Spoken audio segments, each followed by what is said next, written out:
है मसीह का प्यारा वचन, ये है वचन प्यारा। परमेश्वर के धन्य नाम की महिमा हो।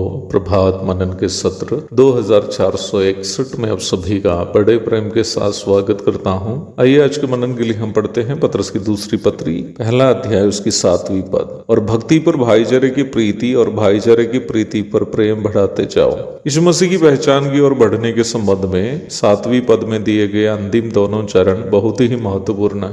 आज हम छठा चरण पर मनन कर रहे हैं। छठा चरण भक्ति के साथ भाईचारे की प्रीति बढ़ाना है।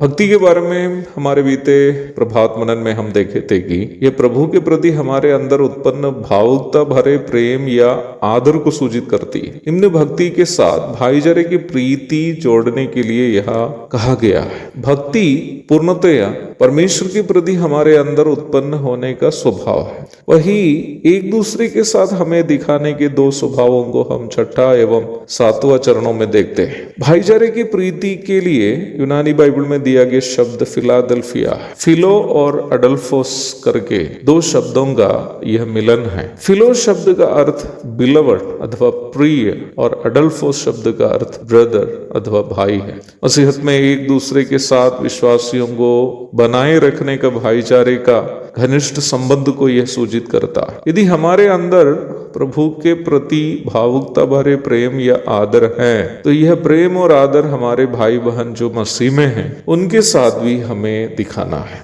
यह मेरी बात को गलत तरीके से कृपया नहीं ले।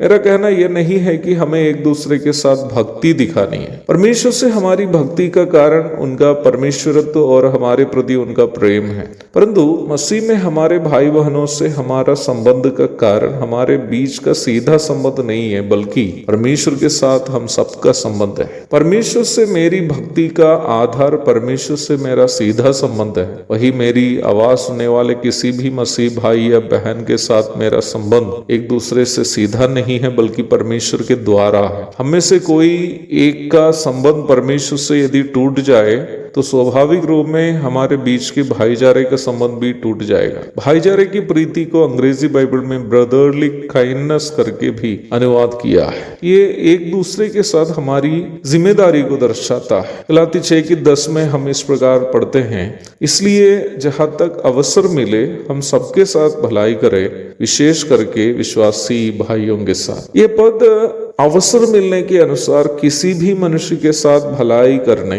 और उसी समय किसी भी हालात में विश्वासी भाई बहनों की मदद करने का मसीह दायित्व को सूचित करती है। अर्थात विश्वासी भाई बहनों की आवश्यकता में उनकी मदद करनी हमारे लिए एक विकल्प नहीं है, इट्स नॉट एन ऑप्शन, बल्कि यह हमारी जिम्मेदारी है, इट्स आवर रिस्पॉन्सिबिलिटी। अर्थात हम बिना मदद किए नहीं रह सकते। हर एक मसीह विश्वासी को इस जिम्मेदारी का निर्वाह एक दूसरे के साथ निभाना है। भक्ति के साथ भाईचारे की प्रीति जब हम दिखाते हैं, अर्थात परमेश्वर से हमारी भक्ति के कारण एक दूसरे की आवश्यकता में हम उनके लिए मदद बन जाते हैं, वास्तव में हम ये साबित कर रहे हैं कि परमेश्वर से हमारी भक्ति सच्ची है। वही परमेश्वर से बहुत ही भावुक होकर प्रेम या आदर दिखाते हुए भी यदि हम एक दूसरे की आवश्यकता में मदद का हाथ नहीं बढ़ाते हैं तो हम ये साबित कर रहे हैं कि परमेश्वर से हमारी भक्ति कपटतापूर्ण है। प्रभु यीशु मसीह के जीवन काल के फारिसी, व्यवस्थापक आदि लोग इसी प्रकार के कपटी थे। वे अपने शब्दों से परमेश्वर के प्रति बहुत अधिक भक्ति दिखाते थे, परंतु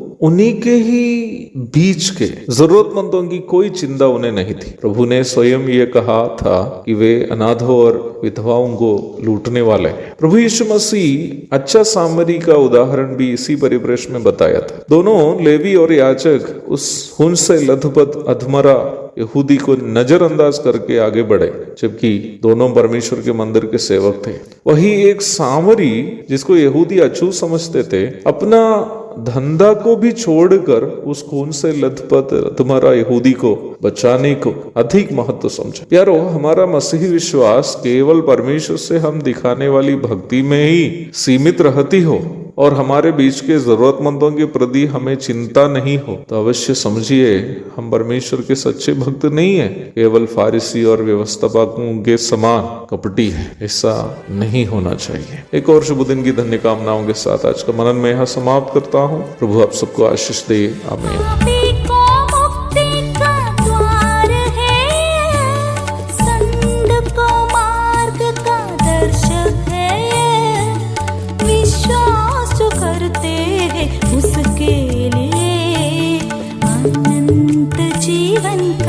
साधन है